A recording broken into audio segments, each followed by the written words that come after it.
अस्सलाम वालेकुम रहमतुल्लाह। कतर में हो रहे फीफा वर्ल्ड कप में कुल 32 टीमें हिस्सा ले रही है और इन 32 टीमों में 6 मुसलमान देश की टीम भी शामिल है। पिछली एक वीडियो में मैंने 5 मुसलमान देश का तस्करा किया था, एक का नाम छोड़ दिया था। कमेंट में मुझे कई लोगों ने इस बारे में आगाह किया और बताया आपने गलती की है।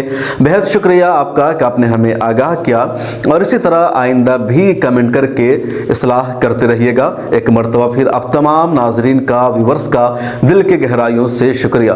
जो 6 टीमें मुस्लिम ममालिक की इस फुटबॉल वर्ल्ड कप में हिस्सा ले रही है या मेगा इवेंट का वो पार्ट है, उनमें पहला नाम सऊदी अरबिया का है, दूसरा ईरान का है, तीसरा कतर का है, चौथा मराकश का है, पांचवा त्यूनिस का है और छठा नाम है सेनेगाल का। कतर में जो 6 टीमें मुस्लिम ममालिक की है उनमें जो सबसे अहम और पुरानी टीम है वो सेनेगाल है, ईरान है और वर्ल्ड रैंकिंग में भी इनका एक अच्छा मर्तबा है। अगर इन 6 टीमों की हम बात करें जो फीफा वर्ल्ड कप में शरीक हैं और खेल रही है कि किसकी रेटिंग कितनी अच्छी है, कौन कहां पर है, तो इसमें सबसे पहले नंबर पर ईरान और सेनेगाल है। उसके बाद दूसरी टीमों का नंबर आता है। हालांकि टॉप 10 में कोई भी टीम शामिल नहीं है इन 6 मुस्लिम देशों की या दूसरे मुस्लिम देशों की टीम में। टॉप 10 में किसी का भी नाम जिक्र नहीं है। वर्ल्ड रैंकिंग में 200 से 11 टीमों का नाम शामिल है, यानी 211 तक की वर्ल्ड रैंकिंग है और दुनिया के ज़्यादातर ममालिक फुटबॉल ही खेलते हैं, इस वजह से सब भी उसमें शामिल है। लेकिन शुरू के जो 10 नंबर की रैंकिंग है उसमें कोई भी टीम इनमें से शामिल नहीं है।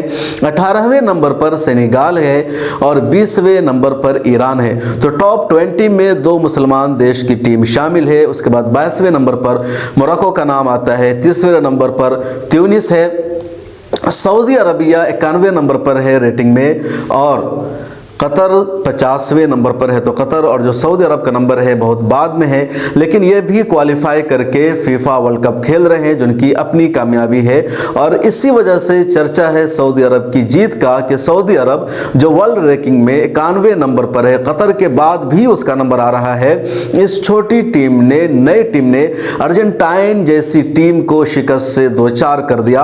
अर्जेंटाइन वर्ल्ड रैंकिंग में 3रे नंबर पर है। पहले नंबर पर ब्राज़ील है, दूसरे नंबर पर फ्रांस है, तीसरे नंबर पर अर्जेंटाइन है, उसके बाद दूसरे मुल्कों का नाम आता है, फिर इंग्लैंड और दूसरी टीमें हैं। तो अर्जेंटाइन जो 3रे नंबर पर है 2 मरतबा वर्ल्ड चैंपियन ये टीम रह चुकी है और 36 मरतबा लगातार इसने मुकाबला जीता है।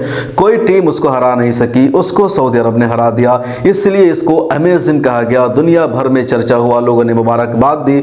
जिन टेलीविजनों पर इस तरह की खबरें नहीं दिखाई जाती थी उन्होंने भी इसको कवर किया। सऊदी अरब में एक दिन की तातील रखी गई। तो बहरहाल हम ये बता रहे थे कि जो 6 मुस्लिम देश हैं उनमें 18वें नंबर पर सेनेगाल रैंकिंग में है, वर्ल्ड रैंकिंग में। उसके बाद 20वें नंबर पर ईरान है, फिर मोरक्को और त्यूनिस है। जो सारे यानी 4 जो ममालिक है वो टॉप 30 के अंदर तो आ ही जाते हैं। फिर 50वें नंबर पर कतर है और 91वें नंबर पर सऊदी अरब है। हालांकि इसमें 45वें नंबर पर वर्ल्ड रैंकिंग में तुर्की भी है, लेकिन वो क्वालिफाई नहीं कर सका, इसलिए तुर्की की टीम नहीं खेल रही है। और भी कई सारी मुस्लिम टीमें, बल्कि ज़्यादातर मुस्लिम ममालिक की जो टीम है वो फुटबॉल खेलती है, उनके यहाँ टीम है, भले ही वो लोग क्वालिफाई नहीं कर पाते हैं।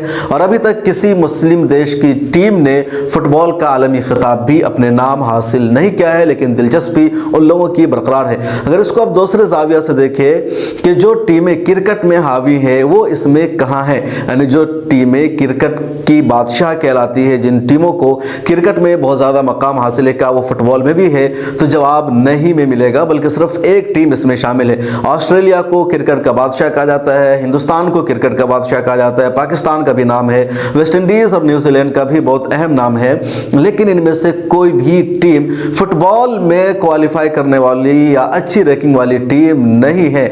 सबसे ज़्यादा देखा जाने वाला खेल फुटबॉल है, उसके बाद क्रिकेट है। फुटबॉल में इनमें से किसी भी टीम का कोई मकाम और मर्तबा नहीं है। सिर्फ एक टीम है जिसका फुटबॉल में भी मकाम है और क्रिकेट में भी, और वो है इंग्लैंड। इंग्लैंड ने पिछले साल 2019 में आईसीसी का जो इंटरनेशनल वर्ल्ड कप होता है उसका खिताब जीता था।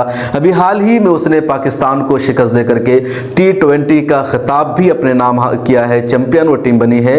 और फुटबॉल में भी वो एक तरह से अहम टीम मानी जाती है। वर्ल्ड रैंकिंग में 5वें नंबर पर है और जो 32 टीमें खेल रही उसका वो हिस्सा है। आपके दिल में सवाल होगा कि इंडिया कहाँ पर है, या टीम है नहीं, पाकिस्तान की टीम है नहीं, तो इंडिया की भी वर्ल्ड कप, इंडिया की भी फुटबॉल की टीम है, लेकिन इंडियन टीम जो है वर्ल्ड रैंकिंग में 95 या 96 नंबर पर है और अभी तक कभी भी फीफा वर्ल्ड कप इस तरह के जो आलमी इवेंट होते हैं फुटबॉल के उसको नहीं खेल सकी है।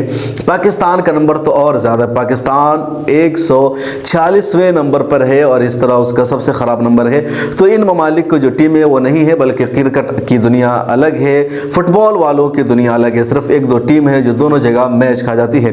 तो ये मुझे बताना था कि ये वर्ल्ड रैंकिंग में इन टीमों का अपना अपना मकाम है और सऊदी अरब की जीत पर सबसे ज़्यादा खुशी का इजहार किया जा रहा है। ईरान का एक मुकाबला हो चुका है इंग्लैंड से, जिसमें ईरान को हार मिली है। कतर का भी मुकाबला हो चुका है पहले दिन, जिसमें कतर की हार हुई है। कुछ और टीमों का मुकाबला अभी होना बाकी है, हम अपडेट आपको देते रहेंगे। वर्ल्ड रैंकिंग में किसका क्या मकाम है स्क्रीन पर आप हमारे साथ देख भी रहे हैं। कमेंट सेक्शन में अपनी राय ज़रूर दीजिएगा और ये बताइएगा कि क्या इन 6 टीमों में से कोई एक फाइनल या क्वार्टर फाइनल के लिए क्वालिफाई कर सकती है।